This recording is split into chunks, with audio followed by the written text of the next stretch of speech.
was the noise of my seat, the air coming out of my seat. Welcome to a monthly reading wrap up. I'm so excited. This one is a different format than my last one because I just wanted to try them all out and see what I like better, what you guys like better. So this time it's just like sit down. I'm going to tell you about everything that I read in May. It's May 30th right now, so it's pretty safe to say this is like the cutoff for me. If you can hear my cat, he's messing around in my closet and we just put a new collar on him so you can hear it like jangling. I need to go grab my coffee because I just remembered that I had it and you might have been able to tell that my brain was like going coffee. So I'll be right back. So it turns out that my dad threw away my coffee because it looked old, even though I got it this morning. But that's fine because I got my favorite brand of coconut water. Kind of random, but I love that it's pink and it just like is the best tasting one. It's not just because it's pink, I swear. It's so good. Can't get over it. Anywho, before we get into all the books I read, I wanted to give like a little life update. I was just in Seattle for like a week and there should be a vlog coming up of that soon. I'm not sure how good the footage was because what we did was very repetitive. So I think that this might come out before that one. Not sure. If it's already up, I hope you went and watched it and you liked it. If it's not up, let me know in this video if you want to see that. If you don't want to see it, I probably won't post it. Also, life update is my eyes are like going wild right now. I do not know what's happening. I have an eye appointment soon, like at the end of this week, to try to figure out what is going on because it is really painful. So if they look red, that's just how they are. I can't do anything about it. But besides that, I think that's everything and we can get on in to what I read in May. Let's see, I wrote everything down in notes this time. I read 13 books in May, which is pretty good because I was traveling a lot, so I feel like 13 is like a good number. I was also in my Kindle era, like I was going hard. Most of my books are on my Kindle, so I have that here just as like whenever one's on my Kindle. I'll show you guys, but oh no, it's okay. Dude, the ads that come up on my Kindle are just so embarrassing. Like they're so embarrassing. In the comments, one of you guys said that you can like report it to help that they're like not good for your kids and they'll just remove them. So I really need to get on that. But I'm gonna scoot over this way a little bit so that the Kindle covers will be here. On the 1st of May, I finished King of Pride by Anna Huang.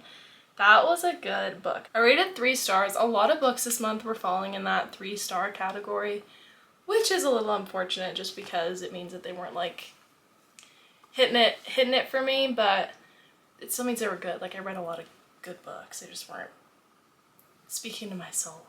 King of Pride is part of the Kings of Sin series by Anna Huang, and there's only 2 books out right now and I've read both of them, but King of Pride is the second one. It's about Kai and Isabella, and Isabella's like a bartender at this really fancy club called the Valhalla Club in New York, and Kai is a member. He's going to be a CEO, or he is a CEO. They kind of get together, they bond over like pianos and some other stuff, and I thought the vibes were really cute. Like I love any book set in New York right now, which is like my fave kind of thing. Isabella was a little dramatic and Kai was just like, it's always that like can't have it but wants it, but like will force himself to not have it. Like that's like kind of the trope that a lot of like the billionaire romances I feel like follow. It was kind of like a forbidden romance just because they couldn't be together because Isabella worked at the club where he was a member and they're not allowed to like fraternize, but her job wasn't that important, so I don't see why they couldn't just like get over that to be together. But you know, the couple, like Kai and Isabella, they were cute. I did like it, but I think I liked King of Wrath more. I also loved all the cameos of other couples from her Twisted series as well as King of Wrath. Like there were so many cameos of them throughout this book and that was just so fun for me and they were like done so well. I also loved that the epilogue wasn't terrible. Like I wanted to read it and I enjoyed it and it was a good kind of way to have an epilogue and it was really short and sweet and I love that. I think that there's a lot of like controversy going on BookTube and just like people who talk about books in general are just like hating on epilogues, and I don't love an epilogue, but I feel like if it gives like if it's a good one, it gives closure, it's just amazing. So if that sounds good to you, you should give it a read. But I rated that 3 stars and I'm excited for the next one to come out. After that, I read the Redwood Kings series by Nelia Alarcon. This was a trilogy. I think there's a fourth book, but it follows a different one of the brothers, and I just wasn't interested. I'm not interested right now because this series was intense. But the first book is called The Darkest Note, and it was definitely, honestly, I rated it 3.5 stars, but I might even bump it up to like 4 or 3.75 because I was so invested in it and I just was so like curious. I remember I was like reading it super fast, trying to get through it, but it was basically, all I have written in my notes is literally an insane book. What is happening? Why do I like it? Which is just so funny reading these back. But yeah, I would definitely bump it up 3.75 just because of the way I felt when I was reading it. But it's about, I can't even remember their names anymore, but it's a girl who's poor and she gets a scholarship to go to this fancy musical high school prep school, and she's like barely there. But then there's these three brothers, the Kings, and they, not the Kings, but their last name is Cross. And their father's like a super famous musician, and so they kind of like rule the school because their dad puts a lot of money into it and they just are super famous. They have their own band as well. But she ended up taking the spot of one of their like good friends in the school because he got kicked out for some reason. They're trying to get him back in. They can't get him back in until she's gone. So it's basically the lead guy, Dutch Cross, is trying to kick her out. Like the whole book is like him trying to kick her out, but they can't deny like this spark they have between each other, like this connection. It was crazy. And then you get to the end and you're like, I did not know that it was this trilogy when I went in, and so when I got to the end and it ended like on a super mega cliffhanger, I was like jaw on the floor. I feel like sometimes just weird. It's definitely like a bully romance, and it was intense, but each character had like a good development and like had their own background story that was happening besides the romance. That was interesting as well. And then the Ruthless Note, Dutch just gets even crazier. And then I read The Broken Note, which was just even crazier. Like it just kept getting more insane. I was like, what is happening? But obviously they end up being together and figuring out their crazy hearts. So I rated it like 3.75 overall for the series. So I might say the first one's 3.75, The Ruthless Note 3, Broken Note 3, so 3.5 overall. Then I read The Right Move, also on my Kindle. I cannot explain in words how much the Windy City series is ingrained in my life. Like I love it so much. Now I'm like obsessed with Chicago, which is super random. Never have I ever been obsessed with Chicago before. But read this series if you're gonna move there, or if you're like, if you live in Chicago and you don't like it, read the series because you will like it after this. The Right Move was 4.75 stars. It was almost there. There were just a couple things that just weren't hitting for me. And it's about Indy and Ryan. And if you haven't read the first book, Ryan is Stevie's twin brother. And in the first book, I was super excited for their love story. So it starts out with Indy not having somewhere to stay because she had been cheated on by her like boyfriend of 6 years. And Ryan is convinced by Stevie to let Indy move in and pay like basically no rent. Ryan's like a super basketball dude and super committed, and it's just like, I don't need the distraction, like I just like to be alone. He's super famous, so he doesn't really trust anybody either. And then Indy's just like trying to vibe. She's just like this bright, sunshiny person. So the 4.75 is just me being picky because the ending conflict was so annoying. Like it was one of the most annoying ending conflicts I've ever read, but I think it's just because I was so invested in the couple and wanted them to work out. But the other 80% of the book was literally amazing and perfect, and I love Ryan Shea. Perfect book boyfriend, let me just say. The thing that everyone talks about that he does is Indy's father is deaf, and Ryan learns sign language to like tell him himself that he loves his daughter and all this, and it's super cute and romantic. Bare minimum, let me tell you, if you're gonna be with someone for the rest of your life, you better be able to communicate with their parents. But you know, we stand a bare minimum. And also I'm obsessed with basketball. Been watching the finals and all that now that I'm super obsessed. But don't tell anyone that that's why I'm watching basketball. Also, speaking of like what I said about cameos earlier, Z and V are in this the perfect amount. So good. We get their spoilers for the first book, Mile High. If you haven't read that, plug your ears. But Z and V get engaged in this book, and it's just, you get their engagement party and it's just so sweet. So sweet. And the epilogue was pretty good. The epilogue was really good. Like, it was just sweet and wholesome. I can't believe it, but this is the first like physical book that I read in May, which that's crazy.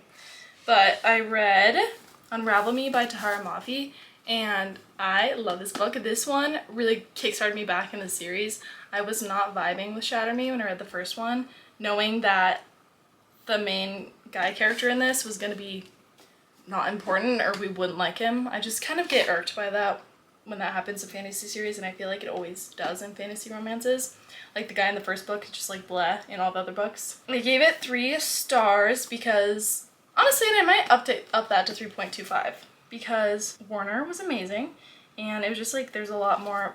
The second half of the book was like the best. The first half of the book still slow and boring, but this half really good.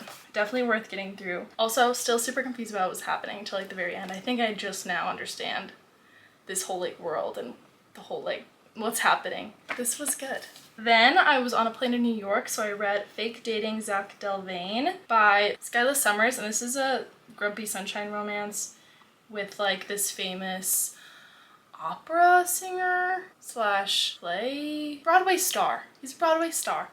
And I gave this like a 2.5 stars. It's just not deep. There was nothing really to like hold on to. It was a cute, cheesy romance, and that's what I wanted. But it was also cool to kind of get, they were both the leads on in a New York City Broadway show, and it was really cool to get that kind of like insight into that world, I guess. But nothing more than that. He was just a grumpy dude who I think had a divorce, and then she was like this cool different girl, and then they ended up fake dating too, because for the press and to promote the show, and that was fun. I love fake dating trope. Love a fake dating trope, so that was good.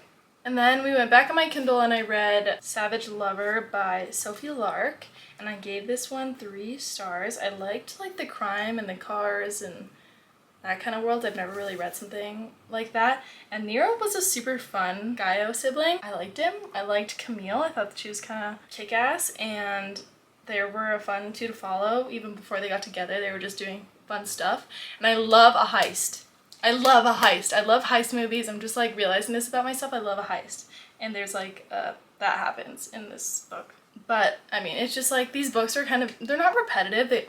She does a great job of making all the Brutal Birthright series different, but it's just like there's some I'm not as invested in as others. I still think the first one is my fave. And then I read Curse of the Wolf King, which was the last book that I had to read by Tessania Odette. Love her. You guys know I've been talking about this series for so long, but I finally finished it. This was a 3-star for me. It was like a good slow burn. I loved Beauty and the Beast retelling, and the way that she did it was really good. Yeah, that's pretty much all I have to say. Then when I was in New York, I picked up In a New York Minute by Kate Spencer, and I love this book. 5 stars. It just like was such a quality book, just besides even the romance, just everything that Franny was going through. Even though she's older than me, I kind of related to that like stage of life and looking for a new job or just trying to figure out how to like be fully for yourself. And I thought that was really fun. Hayes was just like a sweet little like nervous softy on the inside, but came off super harsh, and I just loved getting to know them. And I love, again, the New York setting and the vibe. I am obsessed with anything New York. If you guys have any like New York setting placed romances, they're pretty good, let me know. That like talk about different neighborhoods and different like activities there, that'd be really fun. I know there's like a ton, and I could probably just Google it, but I want to know your guys' opinions because I trust you guys. I got home and I read Ignite Me, which I rated 4.75 stars. So fun. They're just like, this group is just getting so cool, and I love how Warner is. Oh, and Julia just becomes such a much like more intense, cool girl. Like, she comes out of her shell, and I just love seeing that. And the whole like gym vibe kind of like I liked. I don't know why, but I just thought it was like fun that they were working out like every day. Like it like randomly motivated me. It felt like when in Akatar, when they were like training Feyre, I was like, felt more like badass, and like I wanted to go to the gym, and this made me feel like that too. So it's like I love a book that will do that for me, just like motivate me to be able to break through concrete. Also, this book did a great job of making me hate Adam. Like, it's official, I hate Adam, and Warner is like top tier, and I understand everything that's going on, and yeah, Just a great book. Then I read The Fine Print. I read most of this hard copy, and then when I went on my trip I finished the last little bit on my Kindle. But I love this cover. I just need to say that because it's like so soft and it's like matte, and it's just very like a satisfying cover. I rated this 3 stars. 3/4 of the way in, I got so bored. I was just like drowning. But I still think that Zara and Rowan were a cute couple. I liked the dreamland setting. I liked the rich guy taking her on really cool dates trope, grumpy sunshine trope, but just not my fave. Not my fave. But I am, I think, more interested in the other brothers in this. I just think that Rowan wasn't my cup of tea. Finally, the last book that I finished in May was Bloody Heart, which is another one in the Brutal Birthright series. I feel like those are good ones that I've just been picking up in between other books because although it's a series, they're not like, I can go a long time from reading the last one and still completely understand what's happening in the next one. She also does a good job of like mentioning major plot points in the last books. So this one was about Dante and Simone, and not my favorite. I do not like second chance romance, apparently. This is kind of my first of that genre, but I didn't like it that much. And I didn't like Simone. I couldn't get over how dumb she was at the beginning. So there's that. She's like supposed to be all posh and like the daughter of an ambassador, but it's just like, where's the brain at? And I know she's going through a lot, but like, where's the brain at? And poor Dante to go through that. But the end was cool. Had a cool, like, what is it? The world's greatest game, the greatest game on earth. That one, like, really famous story where this guy brings a bunch of people to an island to hunt people. It had, like, that-esque at the end. Not as intense, but something, like, fun and, like, different for your brain at the end. Crazy guy. Anyway, that is all 13 books that I read in May. I hope you guys enjoyed. I liked filming this way, sitting down. It's kind of fun to be able to recall the books that I read now instead of having already talked about them all by the end of the month. So let me know which format you liked. If you liked my April reading wrap up or my May reading wrap up better, let me know in the comments of this video, and then I can either get started recording my wrap up now as I finish books in June, or if I should wait and hold off and do it again like this, where you guys see me at the end of the month. And yeah, I hope you guys found some books maybe you could add to your June TBR, or just appreciate my opinions on books you might have already read. I think it's always fun hearing people's different opinions. So thanks for watching.